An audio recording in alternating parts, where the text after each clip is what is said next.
السلام علیکم ناظرین، آج کی نشست میں ہم اپنے بنیادی موضوع کی طرف بڑھتے ہیں، یعنی تخلیق انسانی کے بارے میں غامدی صاحب کا نقطہ نظر۔ اس نقطہ نظر کو سمجھنے کے لیے جن بنیادی دو موضوعات کو تھوڑا بہت سمجھنے کی ضرورت تھی،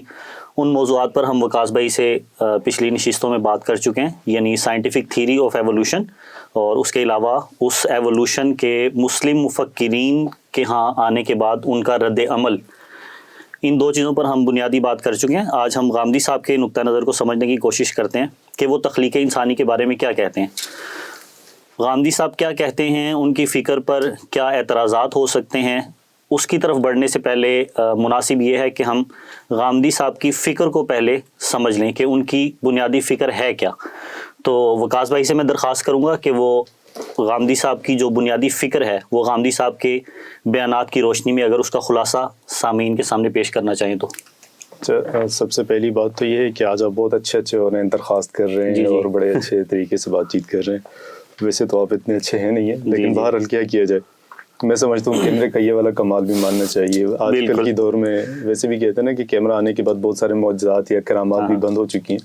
لیکن بہرحال یہ بھی اس کے ایک پازیٹیو ہے۔ کیمرے کی کرامت مجھ پہ بھی ظاہر ہو رہی ہے۔ تو دیکھیے، استاد جناب جاوید احمد غامدی صاحب بلا شبہ اس دور کے ایک بڑے عالم ہیں، اور نہ صرف یہ کہ وہ ایک مذہبی اسکالر ہیں، اس کے ساتھ ان کی یہ بھی خوبی تسلیم کی جانی چاہیے کہ انہوں نے سماج کو، سوسائٹی کو، نوجوانوں کو پڑھنے لکھنے کی طرف جو متوجہ کیا ہے، یہ بھی ایک ان کا بڑا کنٹریبیوشن، ایک ذوق پیدا کیا ہے، لوگوں ذوق پیدا کیا ہے، ادب کے لحاظ سے بھی، مذہب کے لحاظ سے بھی، علم کے لحاظ سے بھی، اخلاقیات کے اعتبار سے۔ تو بہرحال کسی بھی مفکر، کسی بھی عالم، خواہ کسی بھی بڑے سے بڑے انسان، انبیاء کے علاوہ، ان کے اوپر نقل و جرح کا سلسلہ جاری رہتا ہے، ان کے اوپر سوالات بھی پیدا ہوتے ہیں، ان کی فکر کے اوپر بھی سوالات پیدا ہوتے ہیں۔ بالکل، میرے بارے میں تو ناظرین بہت سارے جانتے ہیں، آپ کو بھی خوب پتہ ہے کہ براہ راست ان سے سیکھنے کا ایک تعلق ہے، اور یہ اللہ رب العزت کی بڑی نعمت ہے اس دور میں مجھ پر کہ ہم ان سے براہ راست چیزوں کو سیکھتے اور پڑھتے ہیں۔ لیکن پہلے دن سے آج تک ان کے ساتھ مختلف چیزوں کے اندر کچھ سوالات، اعتراضات یا اختلاف کی پیدا ہوتی رہتی ہے، اور وہ صرف اس کے باوجود بڑی محبت سے وہ کرتے ہیں۔ اور بلکہ میں یہاں پہ حوالہ دیں، اگرچہ بات تمہیدی سی لمبی ہو رہی ہے، لیکن مجھے لگتا ہے کہ یہ ضروری ہے، یہ شاید تاریخ کا حصہ بنے گی، تو اس لیے میں نے مولانا سندھی کے اوپر ایک مقالہ جب لکھا، بالکل، تو اس کے بعد وہ ان کی نظر سے گزرا تھا، تو وہ باہر ہوتے ہیں چونکہ تشریف لائے تھے پاکستان، تو جب ملاقات ہوئی تو انہوں نے کہا کہ تمہارا آرٹیکل میں نے پڑھا، اچھا، بہت دعائیں دی انہوں نے، بڑی محبت سے پیش آیا، اور انہوں نے کہا کہ بہت اچھا لکھا ہے، بہت محنت سے کی ہے، بہت محنت کی ہے تم نے، اور اس محنت کو آگے بڑھاؤ، لکھو، پڑھو۔ اگرچہ مجھے تمہارے مقالے سے 1% بھی اتفاق نہیں ہے۔ تو یہ وہ چیز ہے کہ جو ہمیں کرنی چاہیے، اسی سے ایک کرج پا کر ہم یہ بات کرنے جا رہے ہیں جو آج کرنے جا رہے ہیں۔ بہرحال غامدی صاحب جب یہ بات کہتے ہیں کہ ارتقاء، اصل میں لفظ ارتقاء یہاں پہ استعمال نہیں کروں گا جب ان کی بات کرنے جا رہا ہوں۔ غامدی صاحب کہتے ہیں کہ سائنس کیا کہتی ہے، فلسفی کیا کہتی ہے، یہ میرا مسئلہ نہیں ہے ایٹ فرسٹ پلیس، ٹھیک ہے۔ یعنی وہ یہ کہتے ہیں کہ بھئی میں قرآن کا طالب علم ہوں، اور قرآن میں جو کچھ بیان ہوئے وہ پیش کرنے کا اپنے آپ کو ذمہ دار سمجھتا ہوں، کسی بھی طالبانہ اس میں جو بھی گزارشات ہو سکتی ہیں۔ تو غامدی صاحب جب تخلیق انسان یا تخلیق کائنات کے حوالے سے کوئی بات پیش کرتے ہیں تو ان کے دعوے کے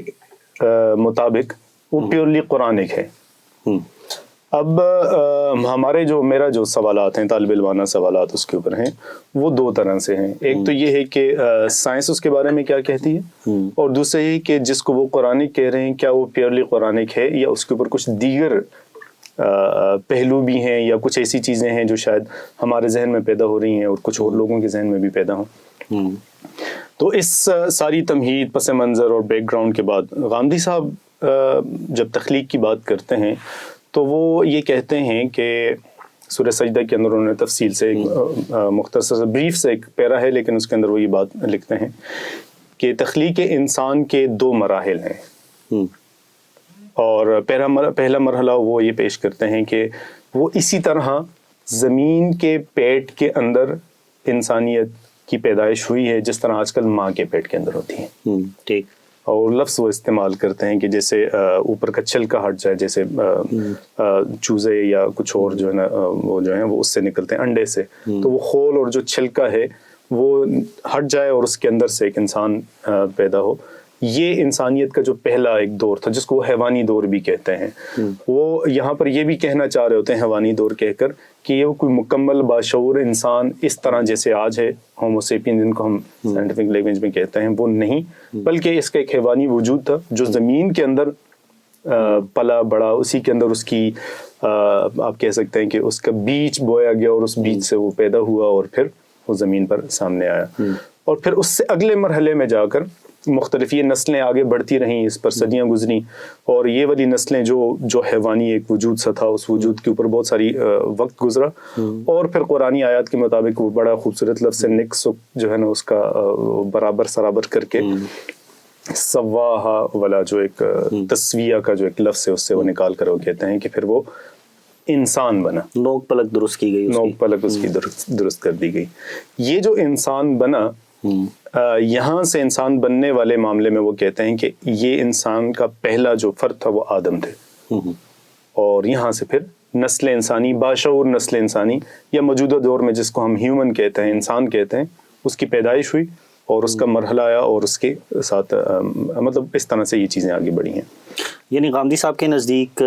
جو آدم کا لفظ ہے اس کا اطلاق باشعور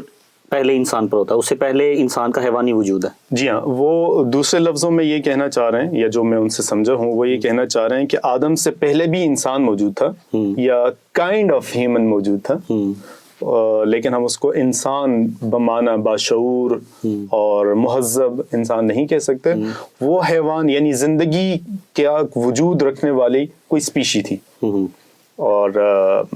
ناٹ نیسسریلی وہ اس کی شیپ بھی کوئی الگ طرح سی تھی.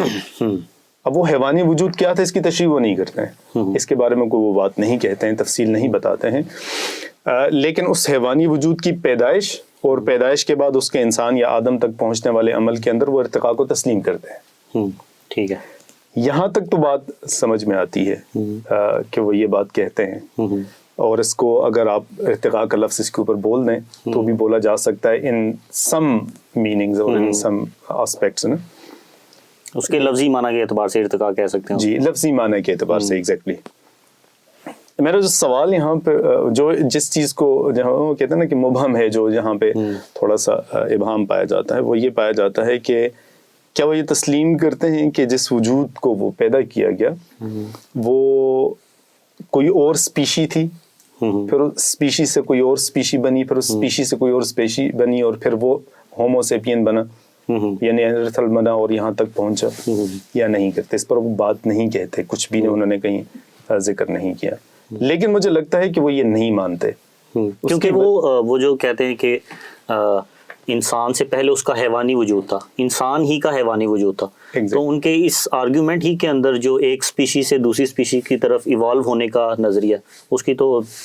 اس آرگیومنٹ سے ہی تردید ہو جاتی ہے. جی ہاں, وہ یعنی انسان ہی کا حیوانی وجود, انسان ہی کا حیوانی وجود کہتے ہیں. اب جو مسئلہ پیدا ہوتا ہے وہ یہ ہے کہ دیکھیے اس ابہام کی وجہ سے جو بڑے بڑے سوالات کھڑے ہوتے ہیں, ان میں سے ایک سوال یہ بھی ہے کہ یہ ارتقاء ہوا ہے, اور اگر یہ ارتقاء ہوا ہے تو یہ اگر ایک ہی اسپیشی کے اندر ہوا ہے تو پھر آپ اس کے اندر وہ ڈیمارکیشن کیسے کرتے ہیں کہ یہ وجود حیوانی ہے اور یہ انسانی ہے؟ کہیں ایسا تو نہیں کہ وہ صرف وحی کے آمد کو یا انسان کا خدا کے ساتھ تعارف کا کوئی ذریعہ جو بنا اس کی وجہ سے اس کو انسان کہتے ہیں, اور علاوہ ازیں کو وہ غیر انسان یا حیوانی وجود کہتے ہیں. یعنی سورس آف ہسٹری وہ بنیادی طور پہ اس موضوع پہ جس کو آپ کہہ رہے ہیں کہ ڈیمارکیشن کیسے کی جائے گی, وہ سورس آف ہسٹری صرف نسی کو قرآنی نص بظاہر کو تو یہی لگتا ہے کہ بھئی وہ کوئی اسکرپچر کو ہم کہیں گے یا سیکرڈ ٹیکسٹ کو کہیں گے، یعنی قرآن سے پہلے والی کتابیں جو بھی تھیں وہ بھی اس میں شامل کر لی جائیں. تو یہ ایک بہت اہم سوال ہے میرے خیال میں کہ یہ ڈیمارکیشن کی بنیاد کیا ہے. اگر آپ یہ کہتے ہیں کہ یہ کوگنیشن ہے، جیسا کہ سائنس بتاتی ہے کہ بھئی کوگنیٹو ریولوشن جب آیا اور اس کے بعد انسان نے زیادہ سوچنا اور پھر ٹولز کو استعمال کرنا، پھر آہستہ آہستہ افکار، خیالات، آئیڈیاز، نظریات، مذاہب وغیرہ وغیرہ الی آخرہ، یہاں تک کہ تہذیب اور بڑی سلطنتیں اور یہ بنائی، تو پھر یہ کوگنیشن کی بات جب آتی ہے تو وہ تو سائنٹیفک ہسٹری کے مطابق بہت پرانی آتی ہے، آدم تو کل کی بات ہے.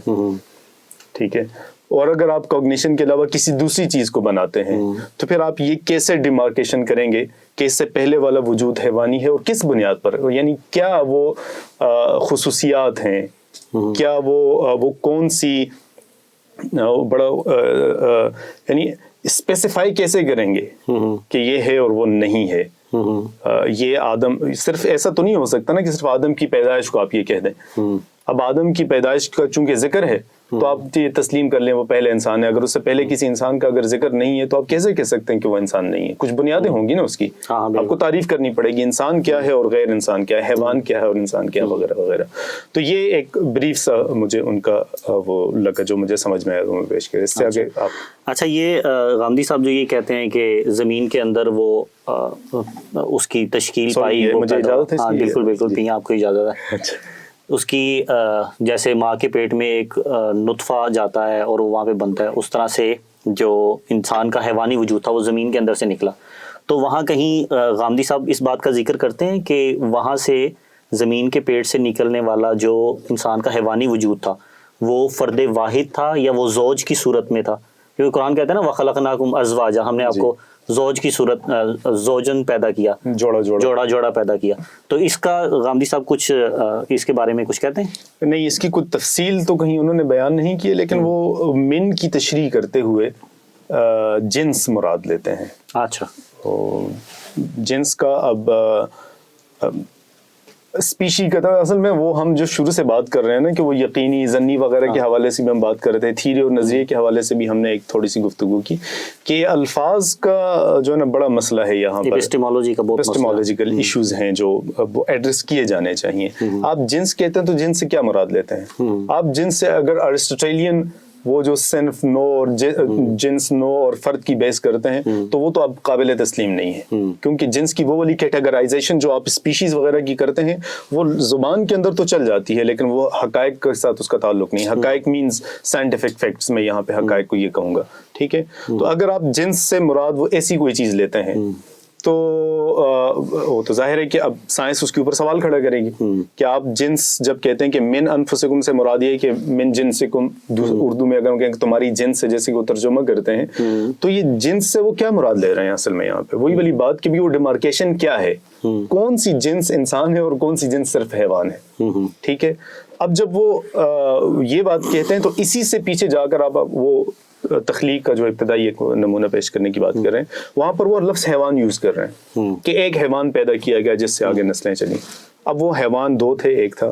یا ایک حیوان پیدا ہوا اور اس حیوان سے پھر کوئی دوسرا حیوان پیدا کیا گیا؟ اس کی تشریح نہیں ہے کہیں پر، اس کی وضاحت کہیں پر موجود نہیں ہے. ٹھیک ہے. بظاہر ان الفاظ سے ایک سطحی نقطہ نظر سے اگر دیکھا جائے، سطحی پتہ نہیں کہنا چاہیے یا نہیں، لیکن اگر ایک اسٹریٹ فارورڈ جو نقطہ نظر جس کو ہم کہتے ہیں، جس میں بہت ساری چیزیں ایسی ہوتی ہیں کہ بہت ڈیپتھ میں جا کر غور و فکر اگر نہ کیا گیا ہو تو اس سے بہت سارے سننے والے یا سمجھنے والے یہ سمجھتے ہیں کہ یہ غامدی صاحب قرآن کے حساب میں یا قرآن کے تناظر میں کوئی ایسی بات کر رہے ہیں جس کا ارتقاء سے کوئی اختلاف نہیں ہے، تضاد نہیں ہے. میں سمجھتا ہوں کہ ایسا ہے نہیں ہے. جب سائنس جب یہ کہتی ہے کہ کوئی چیز تھی تو وہ یہ نہیں کہتی وہ کیا چیز تھی، یا وہ اس کو صرف حیوان جیسا کوئی ورڈ نہیں یوز کرتی ہے، اس کے لیے وہ سیل کا ورڈ یوز کرتی ہے. اور سیل بھی وہ والا کہ بھی وہ سنگل تھا کہ وہ ملٹی سیل تھا، وہ جو تھا جو بھی آرگنزم جو بنیادی تھا وہ کیسے تھا، کیوں کر پیدا ہوا، وہ کس طریقے سے اس نے آگے سارے مراحل طے کیے، پھر وہ کیسے پانی سے باہر نکلا، باہر نکل کر وہ کیسے کیا، پورا ایک نظام فکر. مطلب سائنس جو جس چیز کا ذکر کرتی ہے اس کے بعد سے لے کے اب تک کے وہ تمام مراحل کو ایڈریس کرتی ہے اس کے بعد، ظاہر ہے وہ ایک بات کہہ کے وہ مطلب تجریداً کوئی بات کہہ کے وہ وہاں سے ہٹ نہیں جاتی. ظاہر ہے یہ مسئلہ تو بہرحال پایا جا رہا ہے. اچھا میں آپ سے یہ پوچھنا چاہوں گا, غامدی صاحب نے تخلیق انسان کے حوالے سے اپنا ایک نقطہ نظر پیش کیا جس کو وہ قرآنک سٹیٹمنٹ کہتے ہیں, کہ قرآنک سٹیٹمنٹ ان کی نظر میں اصلاً یہی ہے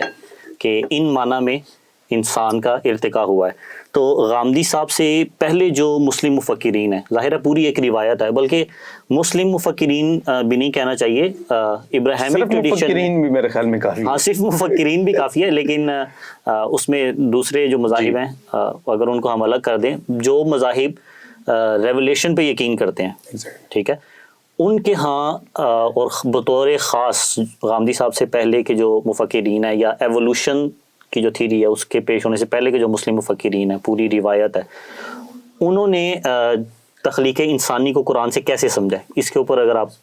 تھوڑی سی روشنی ڈالنا چاہیں. اب یہاں پر ہم میرے خیال میں اس ریل میں داخل ہو رہے ہیں جہاں پر ایوولوشن اور کریشنزم کا آپس میں ایک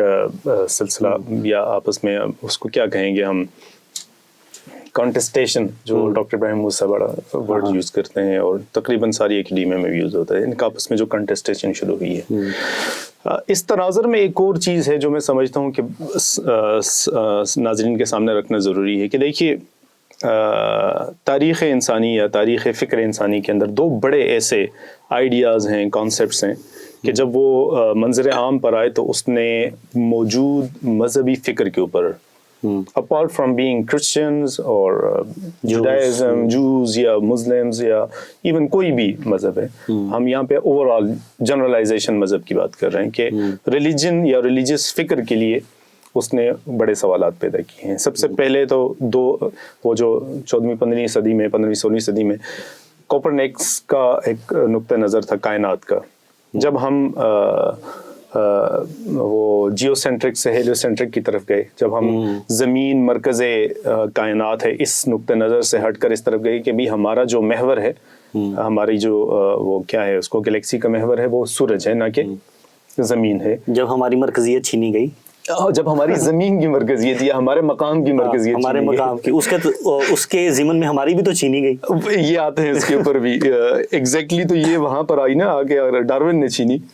لیکن پہلے جب آئی تھی گلیلیو وغیرہ لوگوں نے جب یہ بات کہی, تو اس سے ہم جب یہ کہتے تھے کہ یہ زمین ہمارے لیے بنائی گئی ہے اور یہ زمین ہی سب چیز کا مرکز ہے, اور زمین پر جو کچھ ہوتا ہے اسی وجہ سے سارے عالم میں فساد یا امن قائم ہوتا ہے, آخری ساری آپ سمجھ رہے ہیں کہ میں کن چیزوں کی طرف اشارہ کر رہا ہوں. تو تب مذہبی فکر نے بڑا شدید رد عمل دیا تھا. اس کی وجہ یہ تھی کہ پورا جو مذہبی فکر کا پیراڈائم کھڑا تھا وہ اس چیز پر کھڑا تھا کہ بھی زمین اصل ہے, اور یہ باقی ساری چیزیں اس کے ارد گرد تھیں. مطلب ارسطاطالیسی جو ایک سسٹم اس پر کھڑا ہو, ایگزیکٹلی جو ارسطاطالیسی نقطہ نظر ہے اس کے مطابق آ رہا ہے. وہ پھر ٹیکل ہوا, ہوتا رہا, یہاں تک کہ وقت ایک ایسا آ گیا کہ آج کسی مذہبی فکر کو اس بات سے کوئی مسئلہ نہیں ہے کہ وہ زمین مرکز ہے یا سورج مرکز ہے. ٹھیک ہے, پچھلے 150-200 سال کے اندر جو دوسرا بڑا مسئلہ کھڑا ہوا ہے وہ مسئلہ پیدا کیا ہے ڈارونزم نے. اس کو ڈارونزم کہا جاتا ہے, اور یقین کیجئے کہ یہ ڈارونزم کی جو بات ہے یہ صرف مذہبی حلقوں میں کہی جاتی ہے. سائنٹیفک کمیونٹی کے اندر Darwinism is not relevant as such in today's life. اس کو ڈارونزم کے بجائے اس کو تھیوری آف ایوولوشن کہا جاتا ہے. تو اینی ویز, اب جب تھیوری آف ایوولوشن سامنے آئی تو اس سے ایک سب سے بڑا جو سوال پیدا, ایک تو آنٹولوجی کا مسئلہ پیدا ہو گیا ہے, اور دوسرا مسئلہ یہ پیدا ہو گیا ہے وجود کا مسئلہ. وجود کا مسئلہ پیدا ہو گیا نا, کہ وجود کو کیسے ہوا ہے, اور وہ پرپسفل ہے, وہ ڈائریکٹڈ ہے, نان ڈائریکٹڈ ہے, وہ کیا ہے, اس کی سمت ہے, بے سمت ہے, وہ کسی خاص طرف جا رہا ہے, اس سے کوئی مقصود ہے, نہیں ہے, بے مقصد ہے, بلائنڈ ہے. بہت ساری چیزیں ریلیونٹ ہو گئی اس کے ساتھ نا آلریڈی, جو ہمارے پاس مذہبی فکر کے مطابق یا غیر مذہبی فکر کے اندر, فلسفے کے اندر بھی موجود تھی. فلسفہ بھی اس چیز کو پیش کرتا تھا. ٹھیک ہے, تو کانٹیسٹیشن کی وجہ سے یہ جو چیزیں چل رہی ہوتی ہیں, تو کریشنزم کے اوپر جو سوال پیدا ہو, کریشنسٹ تھیوری جو تھی وہ تھی ہی اصل میں مقصدیت کے اوپر مبنی, کہ ایک خاص مقصد کے لیے اس طرح پیدا کیا, بلکہ اسی خاص مقصد کی بنیاد پر اس کی پیدائش کی تشریح کی جاتی تھی. اب اس تشریح کے اوپر جب ڈائریکٹ زد پڑی ہے تو ایک بڑا مسئلہ کھڑا ہو گیا. یہ صرف مسلمانوں کے لیے نہیں تھا, کرسچنس کے لیے بھی تھا, جوز کے لیے بھی تھا, دیگر مذاہب فکر کے لیے بھی تھا. تو جو آپ نے سوال پوچھا کہ اس سے پہلے کے مفکرین نے اس کے بارے میں کیا کہا, تشریح بہت زیادہ لمبی ہو جائے گی. میرے خیال میں یہ ہمارا مقصد تو ہے نہیں ہے کہ بھی ہم کو بہت زیادہ, لیکن کوئی پوائنٹ ہم اس کو وہ کر کے میں اپنی بات کو سمیٹتا ہوں. دیکھیے, ارتقاء کا جو نقطہ نظر ہے, یہ لفظ ارتقاء یا تدریجاً آگے بڑھنا,